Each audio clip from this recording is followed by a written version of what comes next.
that's why you don't see many women black belts, because they don't want to go through that whole part of it. You know what I mean?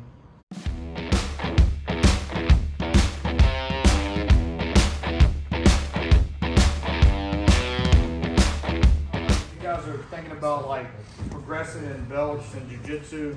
A lot of things you're going to notice is, to be a black belt, you have to either be completely lost your hair or your hair is gone altogether. Okay, as you can see here, progression here. This is one of the reasons that Matt and Gable, what I was waiting on to give them their black belts, was for them to like not attempt to grow their hair back again.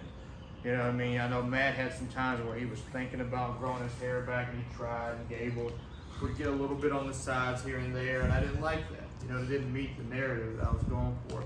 So now that they fully accepted the bald thing, good.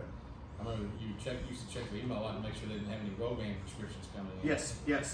Don't try to get your hair back. That's not a thing. You got to accept it. You know what I mean? Everybody's gonna come back with shaved heads tomorrow. Yeah. So that's why you don't see many women black belts, because they don't want to go through that whole part of it. You know what I mean?